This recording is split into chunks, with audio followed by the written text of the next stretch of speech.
Bueno, pues es una decisión totalmente lamentable. La explicación que dan es que no están en contra del matrimonio civil igualitario, pero no lo van a reconocer. Ese es, en pocas palabras, lo que argumentan, y nos parece que bueno, aquí hay una decisión que no apela al respeto, a la igualdad,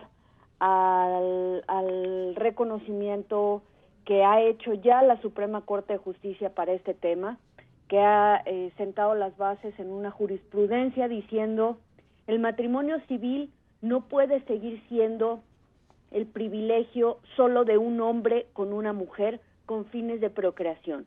El matrimonio civil igualitario, por el contrario, es un tema constitucional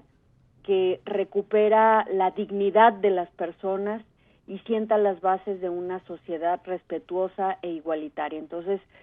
pues la verdad es que no entendemos las razones de que hicieran este fallo, y más aún cuando la iniciativa pues venía del presidente de la República, Enrique Peña Nieto, que hasta donde yo recuerdo pues es militante del mismo Revolucionario Institucional, es decir, rechazan incluso la propuesta, una propuesta buena, una propuesta de derechos humanos, una propuesta constitucional emanada de su propio partido político. Entonces, todo es una decisión muy lamentable, y sobre todo cuando escuchamos que el coordinador César Camacho dice que para que no haya un desgarre social, entonces no apoyarían este tema, sin entender que en realidad para frenar la violencia social es necesario que en toda la República Mexicana se quite cualquier desigualdad en derechos, y a cualquier persona se le permita y se le reconozca una ciudadanía plena. Mira, en realidad yo he tenido oportunidad de hablar con mucha gente del PRI para cabildear esta iniciativa, y en efecto coinciden en que al interior del partido hay un efecto inmediato, específicamente en el estado de Aguascalientes, en donde perdieron la elección, y refieren que sus mediciones tienen como base este tema para haberlo perdido. Sin embargo, yo te voy a decir e insisto en que es una decisión mal tomada. No están considerando que el hartazgo de la ciudadanía a nivel nacional pasa por los casos de corrupción, por Duarte, por la impunidad, por la forma en la que se han conducido en distintos estados de la República a través de la historia, y que por supuesto han generado un malestar en la sociedad profundo. Que además de esto vale la pena también recordar que el tema del que se quejan que les hizo perder, pues es el tema del que al PRD le ha hecho ganar en la ciudad una y otra vez, y es justamente porque ha sido un partido que ha escuchado a los movimientos sociales y que les ha dado una respuesta puntual a estas necesidades. Entonces, por eso te digo que la valoración no es cuando tienes a un Frente Nacional por la Familia pidiendo que justifiquen la desigualdad de derechos con base en la preferencia sexual de otra persona, pidiendo que el matrimonio civil sea solamente una figura de privilegio para las personas heterosexuales que procreen entre sí, no otras,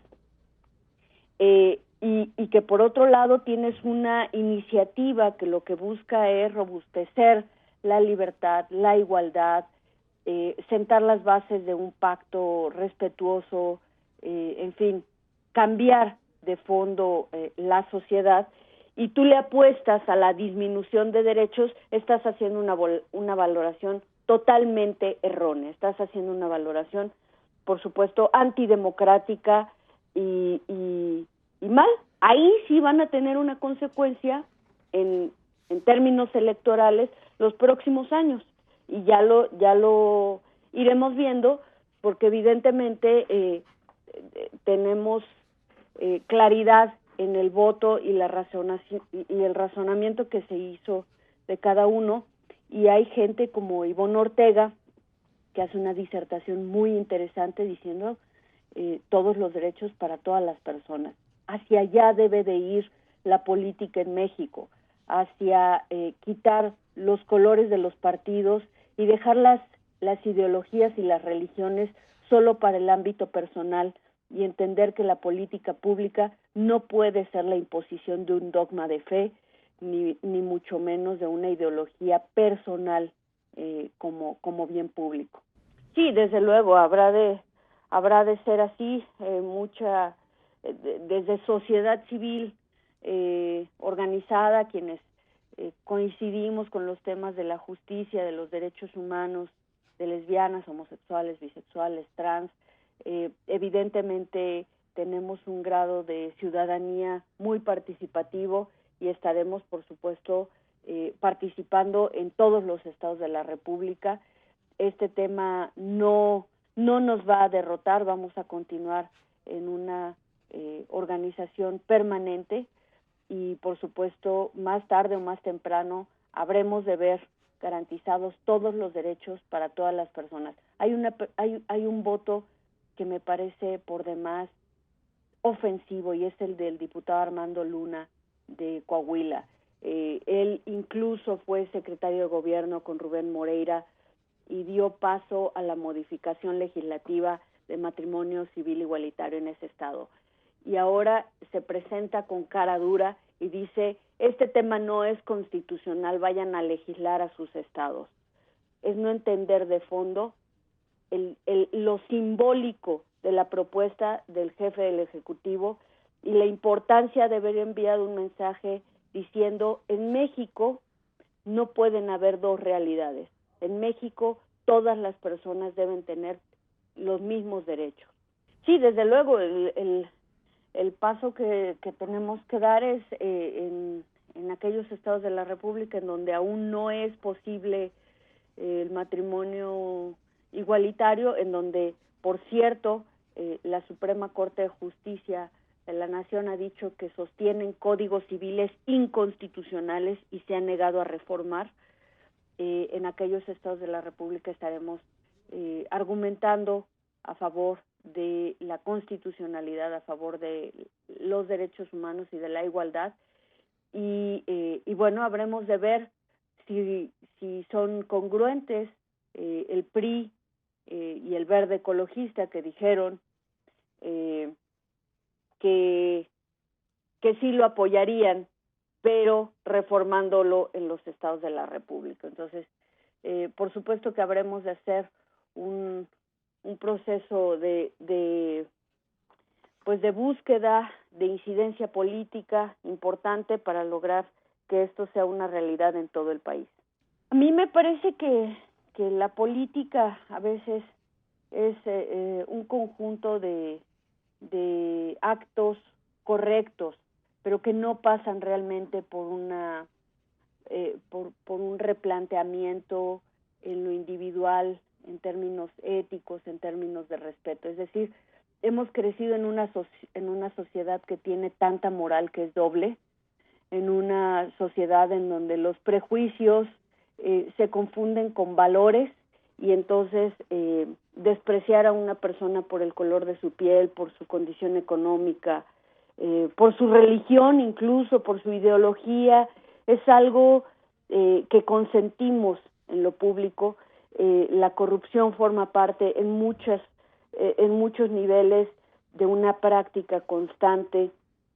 y lo único que parece ir cambiando es la forma de expresarse al respecto, pero no de deconstruirlo. Entonces, me parece que esa es la muestra de la sociedad que tenemos, tan conservadora, tan arraigada a todos estos temas pues que tendríamos que estar realmente repensando y bueno, pues exhibiendo más que continuar en esta suerte de pues de apapacharlos, ¿no? Y de no ser responsable cada quien del proceso que le corresponde. Desde luego, bueno, el primer punto es, en efecto, la Suprema Corte de Justicia ha dejado claro que los códigos civiles de los estados de la República que garanticen el matrimonio civil solo para un hombre con una mujer y con fines de procreación, es decir, son estas tres ecuaciones. No es un hombre y una mujer que quieren casarse, pero no quieren tener hijos, no, son es esa definición, que es un hombre, una mujer con fines de procreación. Y bueno, pues a partir de esa lógica, justo la Suprema Corte de Justicia dice, eso es totalmente inconstitucional. Y entonces, a partir de ello es que emite la jurisprudencia 43-2015 y que es una jurisprudencia dirigida al ámbito judicial, es decir, a todos los estados de la República, cuando les solicitan un amparo y vienen a preguntarle a la Suprema si deberían otorgarlo o no, la Suprema con esto les dice, me lo has preguntado 20 veces, no me lo preguntes más, sí, otórgalo en lo inmediato, no demores en este ejercicio de derechos. Entonces, esa es la respuesta que da la Suprema Corte de Justicia. Sin embargo, no tiene facultades para exhortar al ámbito legislativo a hacer la modificación correspondiente del término legal. Esa es la distancia que guarda. Sin embargo, si tú me preguntas a mí como asambleísta constituyente, pues para mí bastaría saber que hay un reglamento, hay un ordenamiento, hay un código, hay una ley que es inconstitucional para que en lo inmediato me pusiera a trabajar en ella, sin que nadie me lo ordenara, porque la gente que votó y que me eligió ya me hizo ese ordenamiento. Trabaja en favor de la gente, trabaja en favor de la constitucionalidad, trabaja en favor de los derechos. Entonces, ahí es en donde la omisión legislativa en Oaxaca, en Sonora, en Baja California, en Yucatán, en todos estos estados de la República, no puede ser ignorada, ¿no? Tienen una responsabilidad que no han querido asumir bajo la lógica de que no los pueden obligar. Pues sí los pueden obligar y habremos de buscar la forma de hacerlo. Y la segunda cosa es, en la Asamblea Constituyente de la Ciudad de México, bueno, pues estamos haciendo toda esta definición de los temas de la Constitución. Evidentemente partimos del reconocimiento de nuestra historia como sociedad para poder incorporar todos los temas que ya tenemos un avance en reconocimiento de derechos, interrupción legal del embarazo, voluntad anticipada, matrimonio igualitario, etcétera, y que todos ellos habrán de estar garantizados en la Constitución de la Ciudad de México, y que bueno, pues lo que estamos buscando es hacer grandes definiciones de principios de tal forma que ninguna persona quede excluida, ¿no? Aquí no se trata de quitar derechos a nadie por su religión o por su militancia o por su preferencia sexual de ninguna forma, sino más bien cómo incorporamos todos estos criterios para plasmarlos en los principios constitucionales y que luego puedan ser una realidad en cada uno de los temas, en la salud, en la educación, en la justicia, en cada uno de los temas, y que entonces nuestra Constitución de la Ciudad de México sea el reflejo de esa sociedad que ha ido avanzando, que ha ido migrando en sus ideologías y que es a la que aspiramos en los próximos años.